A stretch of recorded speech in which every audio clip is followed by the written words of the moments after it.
Hello and welcome to the Freedom Anarchist News Review. With me tonight I have Uri, our esteemed editor. Hello, Uri.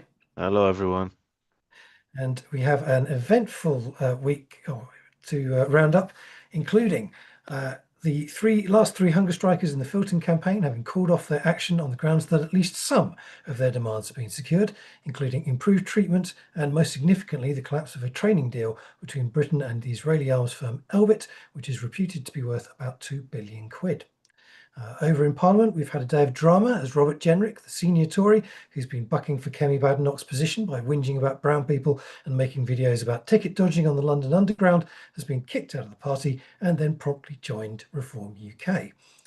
Slightly hidden under this drama has been Starmer backpedaling over digital ID, so it's no longer mandatory, seemingly realising, as so many PMs have before him, that it's deeply unpopular, which even Tony Blair could have warned him about. And then finally, we will get to our own stories of the week, including some great journalism about transphobia dressed as civility, the latest threat to Aleppo and Syria, and of course, we can talk about responses to our Iran article. So, starting with the Filton hunger strikers stepping back, Uri, what are your thoughts? Well, I mean, first of all, I'm glad that nobody else needs to die. We were getting extremely worried about the situation of the hunger strikers, and it was also becoming clear that the government would let them die potentially. It was that kind of brinkmanship going on. The current situation, it looks like everybody can say that they win, which is good. The government didn't officially back down, whereas the protesters get to attribute, the ditching of this 2 billion deal to train Israeli soldiers in the use of weapons to have uh, fallen. That was, one of their demands. Of course, this isn't to the extent of completely shutting down Elbit operations, but it's something. And one thing to remember is that as we're talking about this, there is a trial going on. The jury is still deliberating on the trial of the Filton 24. These are the Palestine Action activists who are um, accused of criminal damage, of aggravated burglary, and of violent crime in the context of invading a Bristol facility where Elbit manufactures parts that go into drones. Um, and this is coming, of course, this trial is coming at a time when the government is taking further steps to threaten trial by jury. And really feels like, Palestine Action, this case, is just fitting into that much wider trend of the Labour government continuing proudly in the direction of previous governments in curbing civil liberties and the freedom of protest and freedom of speech. What we have seen really go on, for the last 30 years or more under all governments. And we can add to that, the way in which, similar to the British police involvement and complicity with the Israeli embassy in pushing the narrative that Palestine Action are funded by Iran and so on. We can see very similarly, and another trial going on now against members of the Kurdish community who are accused of membership of the PKK and promotion of the PKK. Happening, shortly, those arrests, those raids coming shortly on the heels of Turkish government lobbying in the UK. So clearly, two cases that have less to do with the law, less to do with any actual terrorism that endangers lives, and much more to do with geopolitics and foreign policy and the way that the government perceives the interests of Britain as a state. Um, Now, especially at a time when the PKK, on its part, has effectively laid down its arms, after very clear political transition that's been going on for years, at a time when British public opinion is also thoroughly in favor of an arms embargo on Israel and wider sanctions. um, the government consistently seems to be prioritizing um, pandering to its perceived foreign allies over um, public opinion and the views of those it is allegedly governing on behalf of. And how that amounts to an electoral strategy is beyond me. Of course, that's it's a question of how they manage their own interests. But at a time when even the BBC is being instructed, to take care with its language when talking about Donald Trump. We should find it, little surprising that any notions of yeah, um, fairness would be ejected, when it comes to this kind of militarist foreign policy. So overall, I think we do know that the hunger strikers had wide public support. Um, it's also been an opportunity, I think, to make the police look a bit ridiculous. For example, by arresting Greta Thunberg, who was sitting with a sign saying she supports the hunger strikers rather than the proscribed organization. So that was, really, the police really falling for that bait and overreaching, like they do. But I don't think that is going to turn into a charge in this country against Greta Thunberg. But in general, there is a big swell of public opinion in support of these direct actionists. There are non-proscribed organizations, also non-violent.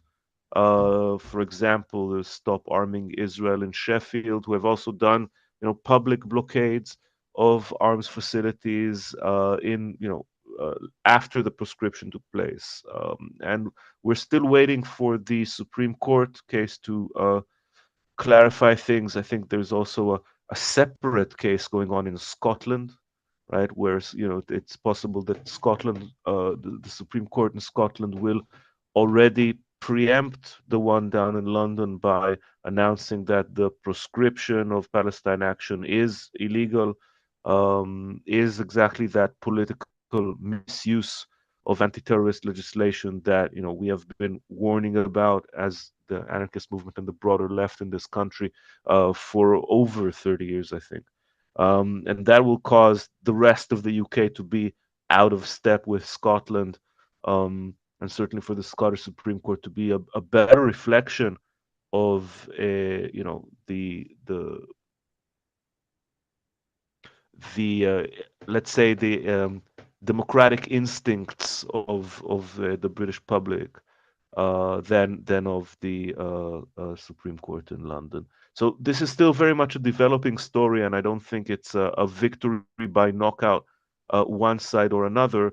But both sides get to say they win, and at least we haven't got another case of people dying on hunger strike, um, which is would have been a saddening result, despite, of course, all the admiration for their courage and dedication in doing this so far. There's something to be said also, I guess, about the outside kind of gaze on them. No, I mean how the media has been treating it and so on. Yeah, I would probably say a lot of Scottish people would suggest that they've been out of step with the English justice system for a while now in terms of how they treat things like protest in particular. Um, but yeah, I mean, I think there's a lot to be said about the way this hunger strike has panned out. I agree with you quite strongly. I think that the the influence. So in terms of the actual scorecard at the end of it, it's very difficult to see how much of it is their direct influence and how much of it is indirect influence. We know that the Elbit deal was fairly close to a sure thing before the hunger strike began. That was certainly the way the reporting was going, was that they were the preferred bidder. There were these secret talks going on, none of which lends itself to the idea that like it was a competitive process or that they were not going to win the contract in the end. Um, so I think that it's quite likely that the outcome, that the dropping of that has been a result of, at the very least, the ongoing pressure provided by the Palestine Solidarity Movement. And I think that the hunger strikers have been, I think, particularly over the harder bit of winter. So you have this kind of big Palestine solidarity movement over the summer. Then getting into the autumn, you have it kind of morphing a bit into the Palestine Action Solidarity movement to a great degree, where people are getting arrested en masse, as you were talking about, Greta Thunberg and all that. And then in the late winter, obviously everything tends to calm down because everyone's on holiday, everyone's kind of battening down the hatches for winter and all the rest of it. But throughout that, you had this thread of the hunger strikers having started and getting worse and worse. And that really, I think, kind of anchored the movement to a great degree when it needed it. I think that's not to be sniffed at in terms of what their contribution was or has been. Um, and I think that, yeah, I think they have exercised a great deal of pressure on the government, which the government doesn't want to admit, and which the media has been very loath to explore. And I think they have simultaneously provided that kind of backstop for keeping things crackling, if you like. I Um, mean, what was your impression of how the mainstream media treated them? There was this sort of either, either dismissive attitude. Either they barely talked about it. Like I actually looked this up earlier today. Um, the Times, I don't think, did a single opinion piece on it, and the Telegraph did maybe one or two. And that article, the whole tone of it, and it's one which was has been replicated um, throughout pretty much the entire right to liberal spectrum, um, which has seen them as kind of like a phrase which was on a forum which I frequent, was vulnerable cadre, which is kind of presenting them as easily manipulated, young, like not really getting what it is that they were doing, not really responsible for their own actions. Quite similar to, anything along these lines when young people are making a big sacrifice. People are like, oh, well, they don't really know what they're doing. They're being influenced by cynical figures in the background and all this kind of nonsense. And which I think is deeply insulting to their intelligence, frankly. But it's all part of an effort to try and downplay and devalue what they are doing by saying it's not really them and it's not really, they don't really understand the sacrifice that they're making and all this kind of stuff. Which, like, well, they I mean, seem there's a quite, when you listen to them speak about it, they're quite articulate. They do seem to know what they're doing. yeah, of Like course. I even if mean, you disagree it's with the this strategy, it's. it's a duplicitous narrative because on the one hand they're presented as sort of these innocent sheep that are being manipulated, but on the other hand, I think there's a hint that that manipulation is on part of and in furtherance of these sinister forces, that are actually, well, I mean, terrorism supporters or anti-Semites or something else, where, these kids, well, maybe they don't know what they're doing, but the agendas that are motivating them are somehow shady and dangerous and so on. And I think that that's sort of the way in which the establishment can rationalize the fact that conscientious people are prepared to break the law in order to prevent or at least censure the killing of innocents.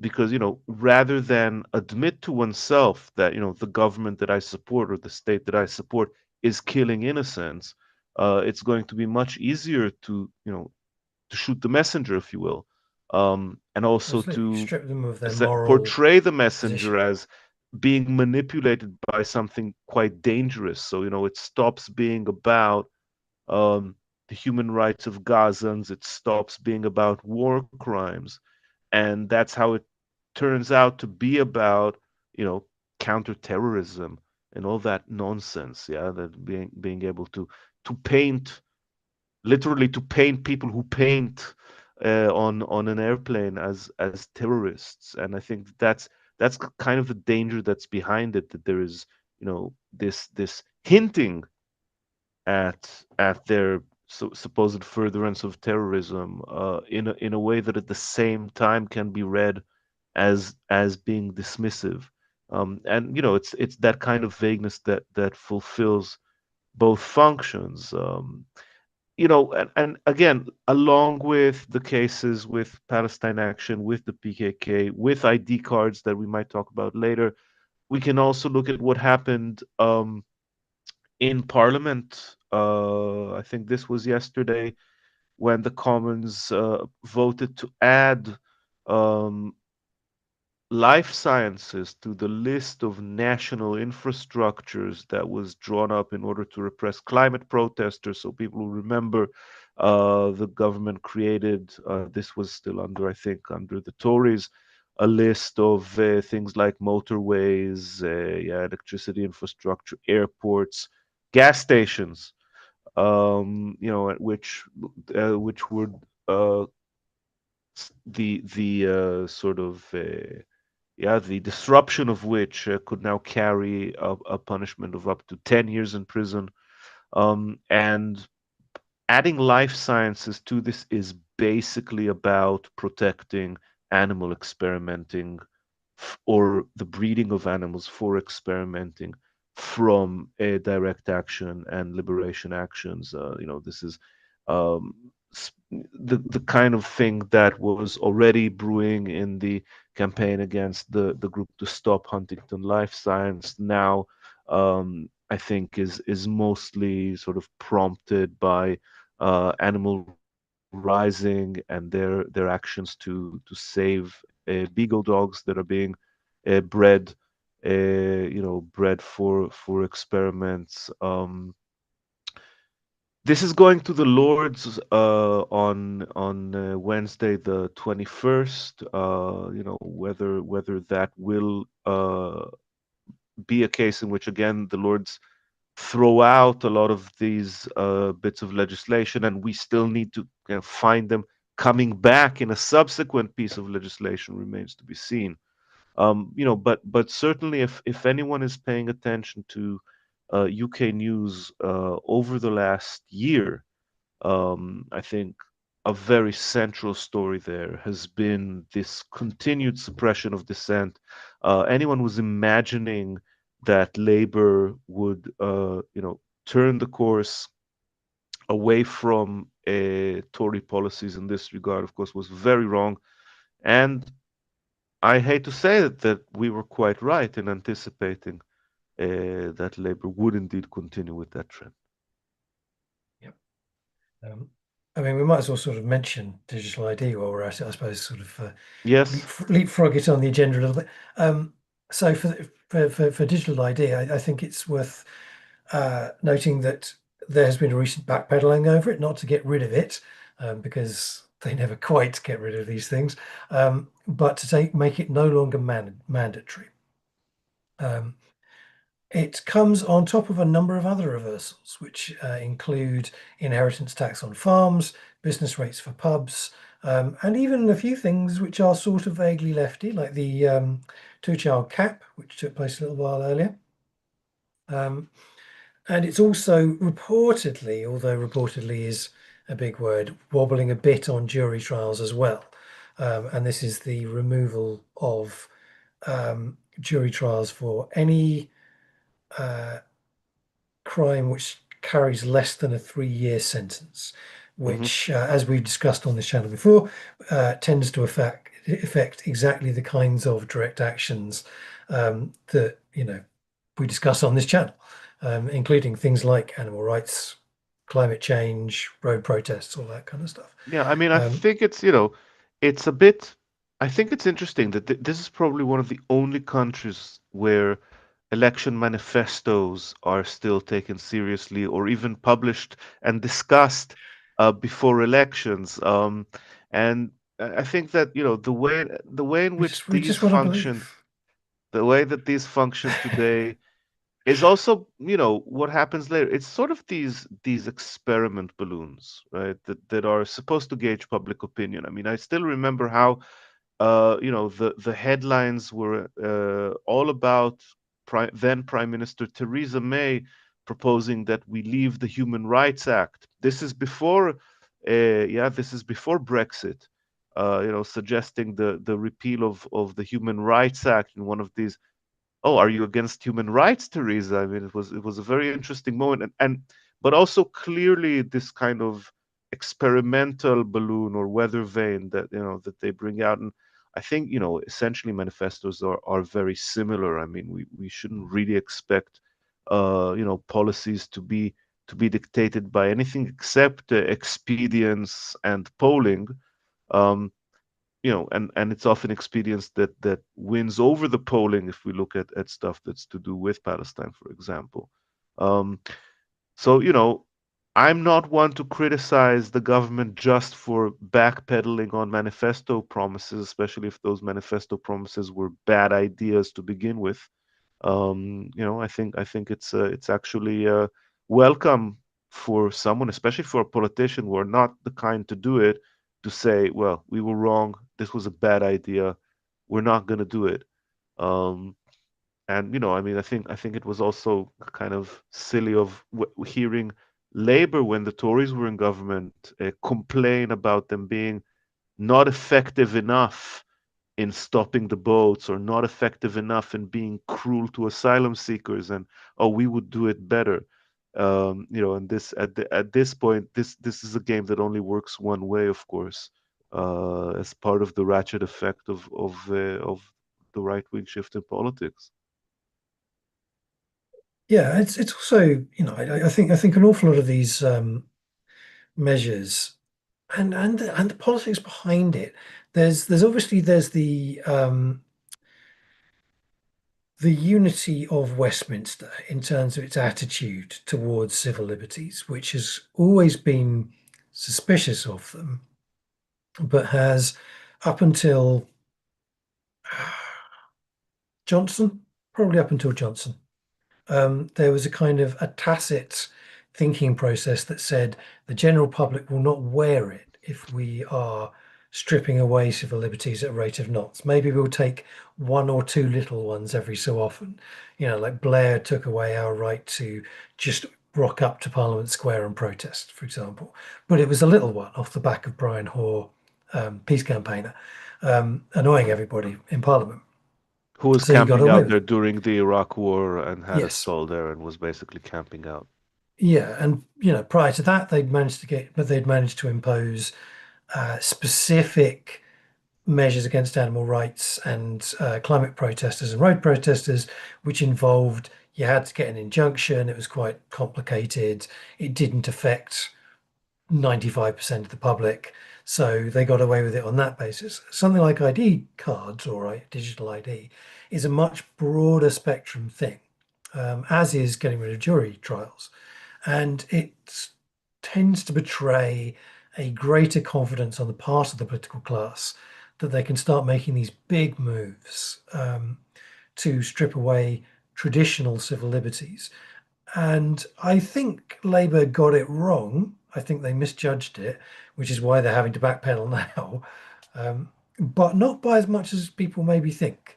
I think the main issue for them has been that it's been the right, not the left. Like the left has kind of complained a bit, but it doesn't really have any power. It's been the right that's done a lot of the running in terms of saying, no, no, no, we don't like digital ID, and this whole um, culture of repression that is sort of affecting some of our people is not something we agree with, and it's that which has tended to panic Labour. It's the fact that they are scaring the right more than the left, I think, which has pushed Yeah, I mean, these this was reversals. this was quite the similar story, because people might not remember, this is the second time, right? The Blair government also had a bid to introduce mandatory ID cards. It was probably at that time not going to be, as biometric as it would today, possibly because the technology was not available yet, but it was clear that at some point that upgrade would come. And there was a national campaign, including from the left. It was called Defy ID at that time, I but remember. it was true that various people, in that sort of Jeremy Clarkson spectrum. I wouldn't say him specifically, maybe him too, David but Davis was quite famous for David the Davis, Tories. yeah. So people who are really from that uh, traditional, somewhat, I don't know to call it patrician land owning right. Yes, the people who are used to having a lot of independence because they have a lot of money, or represent the classes that are used to being able to do what they want with impunity, um, who were kind of tipping the scale, I think, negatively against the introduction of IDs at the time. And yeah, I think you're right about that. And this is really still, we come back to this topic every now and again.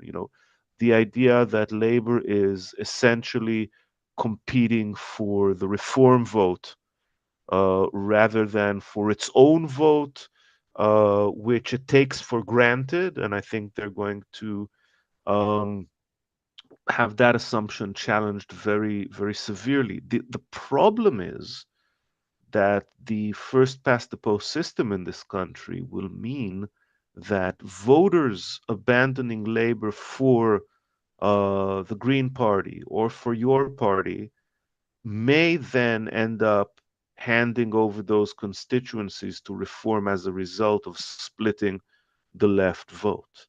And it's very hard to see Labour, the Greens, and your party managing to cooperate, and the Lib Dems managing to cooperate on strategic voting on a per constituency basis, when at least two of those parties are having a lot of trouble even maintaining their internal cohesion. And this is kind of, I think, the electoral concern going forward, and why Labour is not just digging itself into the ground, and squandering an epic majority in Parliament in ways that are really sort of face palm tastic, um, but also potentially handing over this country to very dark political forces. I guess this might be the opportunity to segue, but I'll let you get back on labor before we do. No, Yeah, obviously it's not for us to worry too much about. advise electoral politics. Yeah, Yes. exactly. Um, but I think it is. Uh, I mean, I think Labour has already basically destroyed its own position. I think the May elections are going to be catastrophic for it. Uh, Partly because, so what it's been doing recently, and it's quite difficult to see because it couches it in quite right wing terminology a lot of the time, is that it has actually, in policy terms, has swung a little bit back to the left. And you can see this in things like the It's two-child sort of cap bread being and butter dropped. economic policy. Yeah, yeah, yeah. Like the last budget had left-wing elements in it. It did manage to get through the Employment Rights Act. Um, and yeah, like its economic policies, they're not like left-wing, but they're certainly, annoying the right. For whatever that's worth. And I think the tone that they've been taking towards the left has also been less overtly aggressive. Like how that's panning out in, say, the constituency Labour parties, I don't know. Like I don't follow it. I'm not an internal guy for that kind of thing. Um, but I'm certainly not hearing as many direct, you'll never hear what Labour did this week type stuff from Labour Party people or the left. And I think that's at least in part because they have belatedly realised that destroying your entire grassroots actually undermines, I mean, as we've written in Freedom, like it undermines not the door knocking is less important because door knocking used to be a big deal, and now a lot of it is online and virtual. A lot of it is databasing rather than knocking on random doors. Um, but what you do need in the modern context is a social media backstop. You need something which will defend your policies when the right comes for you. And that's what they destroyed by, in part, by going after the Palestine Action people. Um, but they basically spent most of their first year telling the left, telling their own support base, we don't want you, we don't care about you. I mean, at one point, I think what was it, West Streeting? One of them was saying, might not be, was saying, we're shrugging them off our back like ticks or something, right? Like that was the attitude they were paying towards the left and the Labour grassroots, and because of that, they have no defence. So whenever they put out a policy now, it gets hammered by the right, from the right press, by right wing social media, and they've got no one defending them. So their lack of popularity has no easy solution on that basis. So they've kind of drifted back leftwards in this. I'm going to say slightly cack-handed attempt to bring back their sort of centre left voters at least and start getting their support. And it's not really working because people have already moved on in many cases to the Greens, obviously, in a much smaller number of cases to your party, and in many cases just to nowhere in particular, just kind of general vague. Uh, some of them have gone to reform. I mean, I think there was chatter that there is a Labour Party defection coming in the next wee while, which would undermine Keir Starmer's That would be very line. interesting. I mean, Um, it would probably not reverse their attempts to ape reform, nevertheless. Yeah, I mean, but I mean, our point has always been like, why serve a sort of anodyne version of something to voters when they can go and vote for the real thing? Um, yeah, and it's also, I think, from Reformers' perspective, it would be incredibly useful to get at least one Labour MP to kind of deflect from the fact that all of their recent um, recruits have been disloyal Tories, not even high quality Tories, disloyal Tories. I I mean, mean, it so was this always is moving us directly into our next topic, which is sure. I the mean, Robert Jenrick defection. it was always clear that once reform was there, and with the conservatives having for so long hitched themselves to the anti-European agenda and to culture wars, that in a way they are even more immediately and readily digging their own electoral grave than Labour. So this is, of course, the news that Robert Jenrick, the Justice Shadow Secretary, I think former or current Shadow Chancellor as well, has had the whip taken from him and removed from the Shadow Cabinet by Conservative leader Kemi Badenoch after what she said was a secret attempt, secret negotiations on his part to defect to reform in a way that would be most damaging to the Conservative Party. And of course, he's not the first one. We've had Nadim Zahawi, we've had Nadine Dorries, we've had Ian Anderson, and a host of less Got a real familiar dream figures, team in and it. of course Nigel Farage himself, yeah, who was originally in the sort of Eurosceptical Brexiteer camp of the Conservative Party. There are still questions, I think, about funders and donors. We probably won't know a lot of those numbers still for a while. Some of them may still feel that the Tories are a safer bet, but of course, with the amount of tech money and finance money that is sloshing around in the city these days, you can also see, the types that would support Trump or that would and are supporting, the RN in France and so on, hitching their bets on reform. And so, we're in this paradoxical situation where both the victorious Labour with its huge parliamentary majority and the defeated Tories with their minority are essentially both playing into the hands of reform. And the one thing that sort of gives me some hope is the way in which you know ever so often we see the true face of reform leadership and active cadre for what they are, which is people who have very direct and explicit links to the fascist far right, people who have also, let's say, options on various shady dealings economically.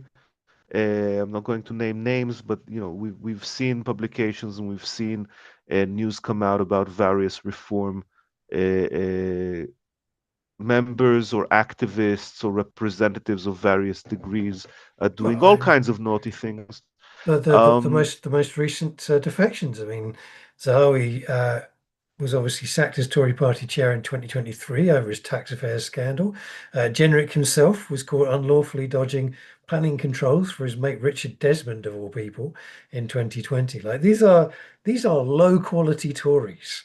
So, Low quality like, Tories with a lot of not money, even, but yeah, yeah, not no, much else. but and they are of an order with the rest of the of reform. I mean, one of the sort of I thought one of the totemic reactions to Jenrick's defection came from Zia Yusuf, who, if you don't know much about him, he's the son of a doctor. He went to a £26,000 a year private school, then LSE, then he was a Goldman Sachs lad, and his reaction on X was bosh, like he's working class in some way. Like who the hell says bosh from that Well, probably background? the kid he pays to do his social media accounts. Oh yeah, quite right. But Who it's knows? that level of like low grade manipulative nonsense, right? Like that's them all over. Like hmm perfect examples of these kinds of people. Well, I think that nevertheless, it's. I think we can summarize by saying that it's not enough to wait for these people to put their foot in it or to fall into traps that they set themselves, but that it's extremely important for anyone who cares about this society to not just resist, but also plan for the potential rise of a far right government in this country as well.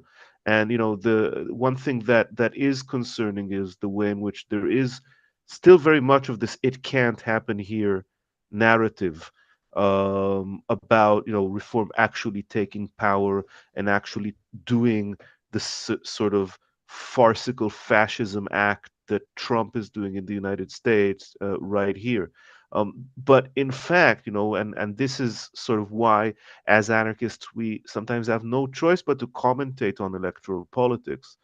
There is this perfect storm brewing of both major parties playing into playing to the strengths of reform and this electoral split in the left within a first past the post system, a constituency based system like in this country for parliament, which could well create that freakish situation. And it's these initial sort of um, electoral flukes that bring far right parties to power all over the world. I mean, this is in I mean, I can talk about the example of the Netanyahu government in Israel, which has its still quite flimsy parliamentary majority on the back of one of the refusal of the two sort of moderate Zionist left parties to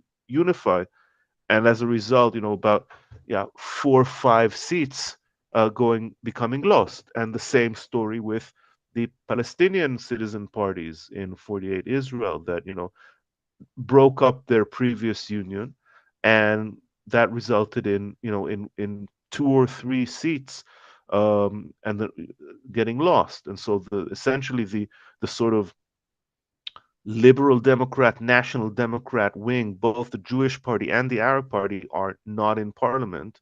And that could have totally tipped the difference against Netanyahu having a majority. And then that turns out to have been the last election that'll ever take place, but you just weren't ready for that. And so I think that there is definitely a need to organize for the possibility that we may be under a Farage regime in this country, with all the implications that has for human rights, for equalities, and for the potential degradation of civil society and everyday culture in this country, the education system, all the rest of it. When these people get into power, they are often ham-fisted, idiots with guns, bad policies, shambolic and everything else, but it still costs lives, and it still sort of erodes civil society. It erodes, communities which are, of course, have been left extremely weakened by decades of neoliberalism Well, and right-wing policies. this is, I think, the thing which you can look at across almost all of these kind of far right takeovers is that their core vote, their main membership, remains remarkably loyal. Right, so you can see Trump's approval rating drop like a stone, except within his core voting section. Cult. Yeah, well, near The enough. Yeah. MAGA cult, as we call it, yes. It remains rock solid, and it really doesn't matter what he does. But you can also say this about Orban in Hungary has a very similar grouping. Erdogan in Turkey has incredible loyalty from his core grouping. India, come on, brain, Modi. Modi in Narendra India. Modi, yes. Um, Also through BJP and the Hindutva movement has incredible loyalty. And this doesn't need necessarily to be a majority membership. It just needs to be highly militant, motivated, and prepared to repress the opposition. And they have all of that. Um, and which is why you see, it doesn't matter what the nominal polls are in the US or wherever. What matters is they have a powerful paramilitary that is very motivated, that is controlling the streets. And if the general public kick off strongly enough, that will then turn into um, an emergency military occupation. Um, and like all of these strategies, all of these tactics, we can see them playing out elsewhere in real time. And I think there is a certain complacency to Britain in which it's never happened to us It before, can't happen here. and Yeah, yeah. therefore it can't happen now. And it's like, well, actually, that's not true. It's simply not true. It only takes, I don't know whether Reform will take power this election. I think they will do very well in the midterms, not midterms, again, Americanisms. In the local They'll do very elections, yeah. well in the local elections in May. Um, but how they'll do at the general election is rather less certain. And, that's also because their vote is also split potentially between them, maybe a resurgent Tory party, maybe even against Labour a bit, difficult to say. But even so, it's not this election, it could be the next one. As we saw with the Tea Party turning into Trumpism, like this, even if this doesn't win this time, it can very easily be the precursor to it happening next time. As soon as they have power, and the key bit is that them having power is not about can you get out people voting for Labour or for the Greens or for the Lib Dems. It's about undermining that core vote, that loyalist set that they've got, which they can springboard off, and creating a sense of the working class understanding that these are not people for them, that these are wealthy, experienced, far right, mostly London city lads, exactly the people that they pretend to be against, um, manipulating events towards their favor. And unless we can make that the received knowledge, the received wisdom in the general public, they will always have this ability to have a core vote, which they can then pass eventually into power. Um, like it's no good just saying around election time, you need to vote tactically and you need to make sure that the reform don't get in. That's not the point. The point is to make sure that they don't have that opportunity in the first place. And you can only That's right. do that between elections. Well, and again, if you've given up on your grassroots, if you've given up on your own electorate being Labour, then you're going to have a very hard time doing that. Um, well, that's the situation in the UK. Maybe we should close by looking Move on a to the bit freedom stories. further Well, we've got away and look at especially what's going on, what's been going on in the last week in both Iran and Syria. before we But do that, before you do that, you still I want will to talk very about. briefly mention the Solfed investigation, which is Oh, today's let's do story. that. All right And is then. worth a quick read, in which the Solidarity Federation, for folks who don't know, is an anarcho-syndicalist union of sorts, um, which people really don't know. Anarcho-syndicalism, non-hierarchical trade unionism, to all intents and purposes. There's a whole revolutionary bit as well, but that's what it boils down to. It has been investigating 21 groups which have been pushing, quote, fake feminism and liberal civility across sectors. This is a group called SEEN, Sex Equality and Equity Network, which is sort of divided itself into lots of different sections: schools, STEM, local authority, civil sector, all this kind of jazz.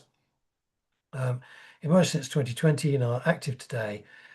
And Solfed has been investigating where they've been working, and has been asking what their composition is, what the activity of the networks is. It's the sort of worthwhile journalism which anarchists are quite good at when they get to it.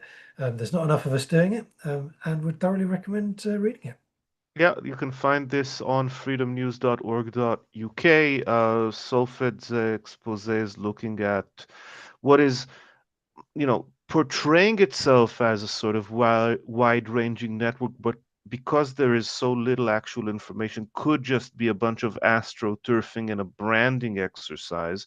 And what seems to be at issue is the attempt to um, sort of both normalize trans exclusive discourses through the guise of feminism and civility, the idea of sort of flipping sexual equity, which is supposed to be about recognition, about making space for trans people and so on, into saying, well, actually, I'm the one who's being suppressed here because supposedly, yes, my cisgender monopoly on womanhood is being challenged and so on. So it's this kind of idea of you're oppressing me by calling me a Nazi, as MAGA people might say. You're the real fascist because you're calling me one.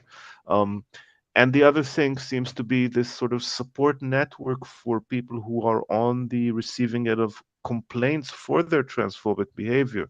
It seems to be this kind of,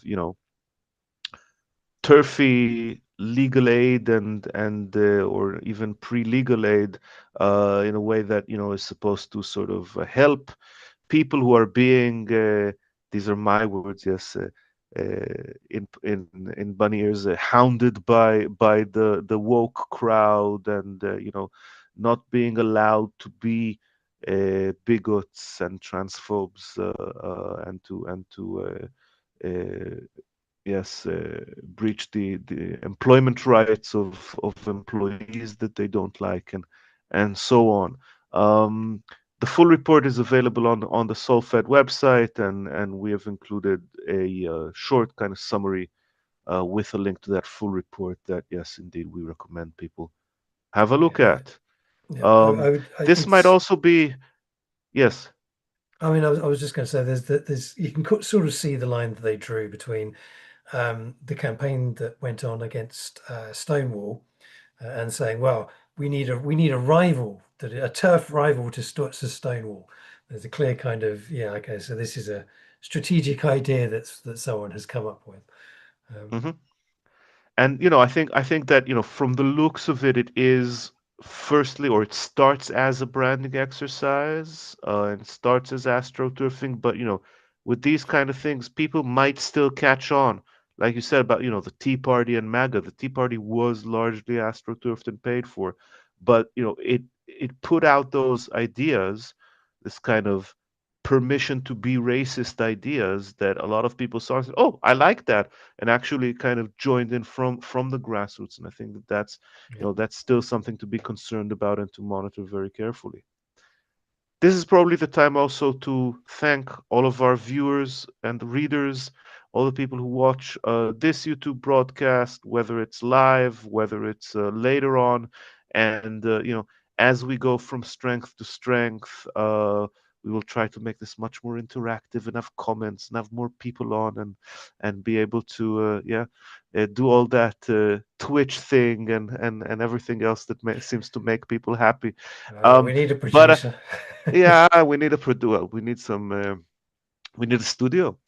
Uh, the only thing though that makes me a bit reluctant about that, seeing in the last week our daily views going up, by a quarter, and having all that, extra interest, is that it also tends to bring out the trolls, the tankies, the fascists, the crazies, the rage baiters, the click farmers. And this has been something I think very prominent in the last weeks around our coverage of Iran and Syria. So, I mean, I'll just say to summarize, you can look at those stories on our website on freedomnews.org.uk. In Iran, the internet has been down for over almost going on a week now. So we're having a lot of trouble sort of following developments on the ground. We know that there have been massive casualties for the protesters, and the last things we have seen coming out of Iran are sort of videos of body bags and some very disturbing images from the repression of the protests.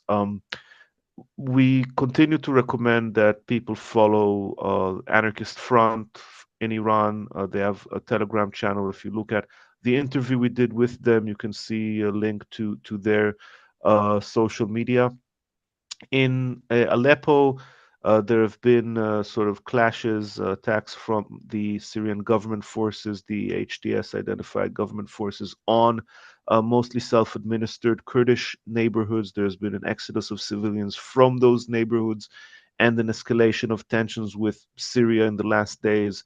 The Syrian government under Julani threatening to invade northeastern Syria, the independent Kurdish area of Rojava, that has been sort of the more or less autonomous territory for democratic confederalism and gender equality. So all of these events are developing as we speak, and we've tried to stay on top of that news agenda, and we're I think among the first, um, probably the first anarchist media in the English language to give those things coverage. Um, and that gets rewarded with a bit more attention, the algorithms being what they are.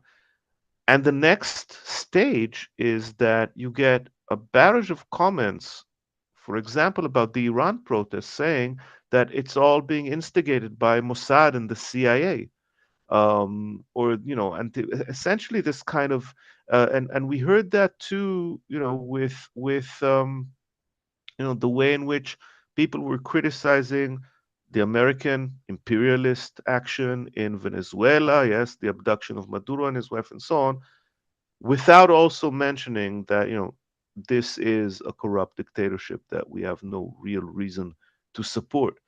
This kind of campist, my enemy's enemy kind of thinking is, every time I discover, is much more rife internationally than we tend to think. And part of it might be Iranian regime bots, Russian regime bots, who are just trying to create chaos and so on. Um, But I think some of it really is parts of the Marxist left that are still sort of captured like flies in amber in this 1950s, um, anyone who's against the United States is supposed to be supported. And I Not think that just makes not just that. I think especially little sense when Russia is not even pretending to be a communist country anymore, yeah, or that's China. always It's been a just bit of a become baffling this one. very weird kind of thing, and sometimes you just need to remind yourself, oh yeah, right, they believe in nation states, so they need to choose a side, and that's kind of part I of think what's I mean driving it. I don't know. I also think there is and to give anarchism its thingy. We do have a few people who are also of that kind of mindset. I think there is. I suspect there's a few things going on specifically with the Iran situation, in as much as the campaign for Palestine solidarity has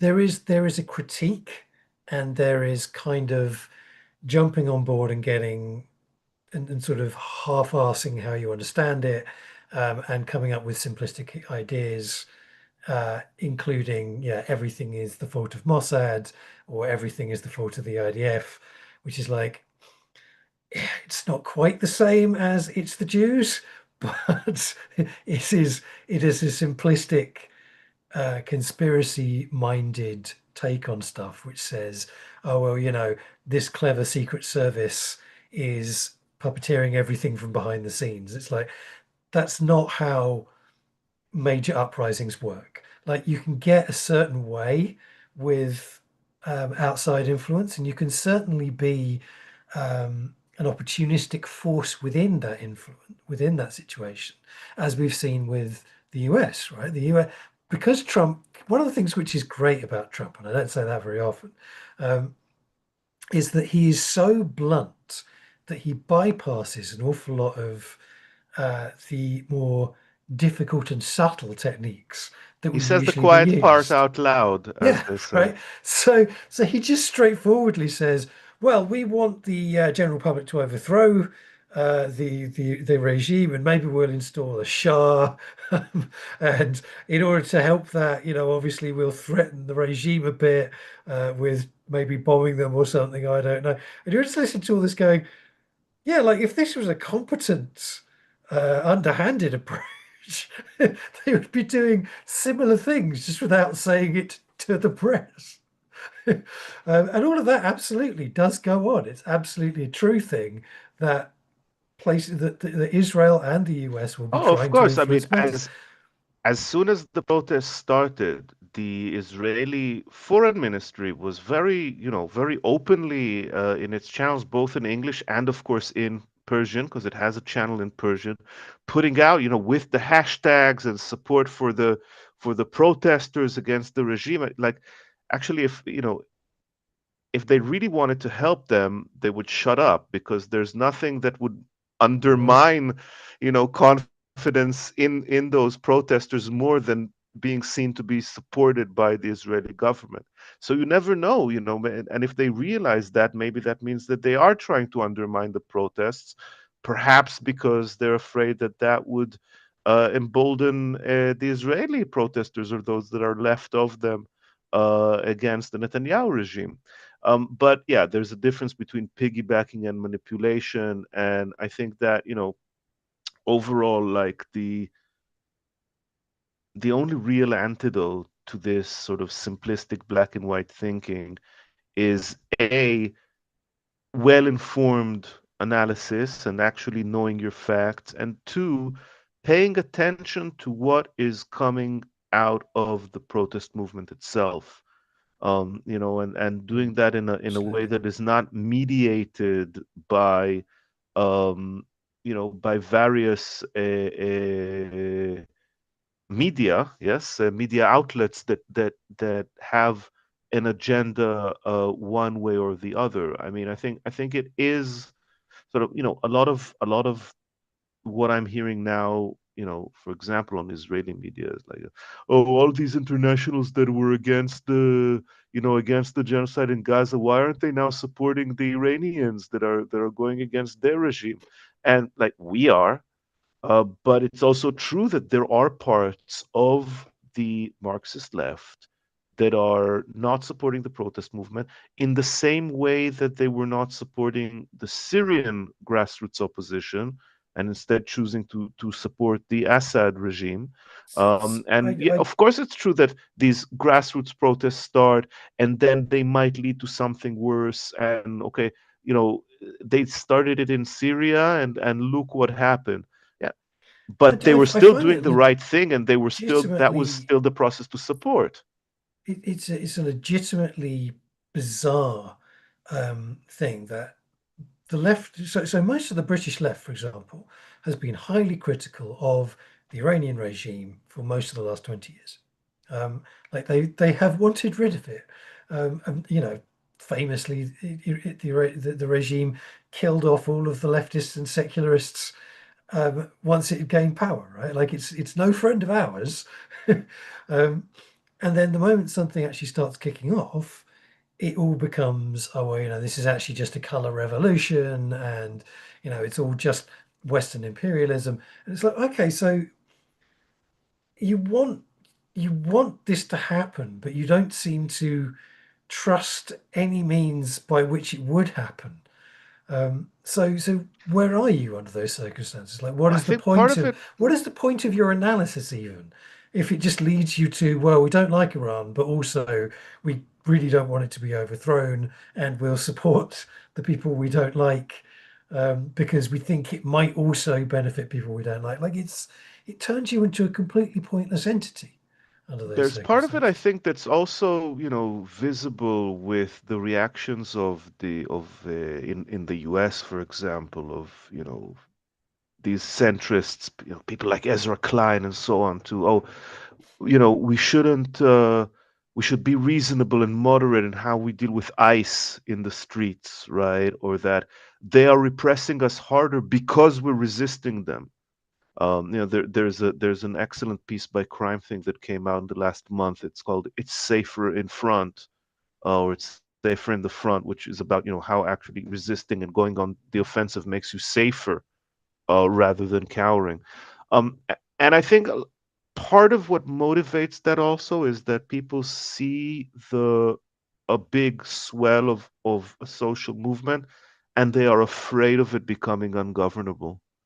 They are afraid of an ungovernable mass, um, and they have a very hard time imagining bottom-up institutions that could replace a governance from above. And that's despite the fact that you can see local revolutionary councils getting set up. I mean, in Iran, we've already had some reports as well of workplace occupations, um, even in the transportation sector. So there have been certainly, and this is without, you know, instigation by anarcho-communists or people reading Kropotkin translated into Persian, which I'm sure has been.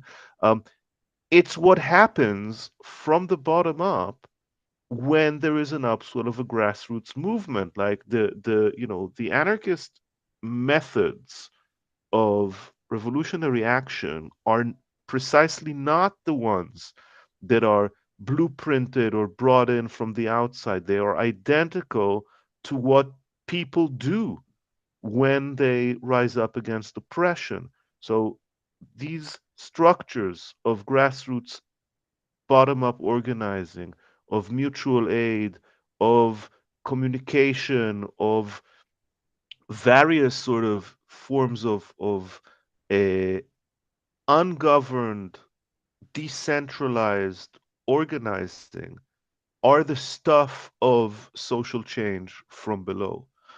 Big social revolts always start like that. It's what happens subsequently when they are captured by top down forces that sell people, whether it's nationalism or stability or alliances or whatever else, that we get, at best a dilution into some kind of a capitalist semi-democratic order, and at worst results in dictatorship, reaction, and ultimate defeat. So the this whole kind of thing of who do you support? Is it supposed to be Julani? Is it supposed to be who? Is it supposed to be, sorry, is it supposed to be the Shah? Is it supposed to be yeah, HTS? Or do you support Turkey or this? What? No, right? We support the people, and it's for them to decide what they're gonna do. And as long as we can transmit and reflect and promote and bring support and solidarity to those voices from the streets who are, you know, organizing spontaneously on a grassroots level to resist oppression, and that's what we're going to do. And I think the whole side taking and the whole sort of, yes, part of it is lazy thinking, but part of it is really, you know, that people have not sufficiently educated themselves, I'll say it generously, about the possibilities and the necessity of bottom up organization, and the way that that's the stuff of every social revolt in history. I think you very much um, got it nailed it on the head with sort of talking about the way in which liberalism, in particular, panics when things start to get unruly. And I think that's there's a bunch of reasons for that, statists as well, and yeah, things getting out of hand. But also there is, and I feel this as someone who has spent his entire life in the relatively safe confines of Britain, in which things have never gotten too unruly for the most part. Certainly in my adult life, um, is that the idea that things get out of hand comes alongside the idea that the state then takes that excuse and uses it to round us all up, put us all in some kind of giant camp, and enact horrible violence and torture and all the rest of it. And there's always this kind of the reaction to the uprising being the thing that is also terrifying, right? Which is why you get so many people saying, "Oh well, um, these violent demonstrators are a result of police infiltration and a police of, agent provocateurs." And it's like, well, agent provocateurs certainly do exist. They certainly are used on occasion, but not to anywhere near the extent that is brought up in terms of sometimes riots just happen, right? They're not always provoked. No, sometimes people are actually pissed off, right? I Sometimes think I people think it's, just have lost their temper and are kicking and I off think again. it's also Um, very sort of very, it's almost like, the same dismissiveness or whatever towards the Palestine action prisoners, of yeah, saying, and oh, it must be someone else. yeah, That and this it's this idea that thing of people don't actually have the capacity. there needs to be a certain level of bravery in which you say, yeah, sometimes things are going to get a bit hairy, because that's what revolt is. If you really want to scare the state into doing something or not doing something, sometimes the state will react violently. That's just something that has to be accepted as part of the process. Um, That and we is the have, stuff of states, after all. yeah, Yeah, the state we're has the not in monopoly of denial about that. violence and it will enforce it. Um, and that happens regardless of whether we are or aren't playing the rules That's right. particularly And I well. think, I think the more power goes downwards and is at the grassroots, actually, the less power there is for that kind of suppression to happen. And I think that the look, I think we're obviously, very far from that here, but like, there is also safety in numbers. There is safety in having, being at the forefront of a groundswell that is actually coming from the people.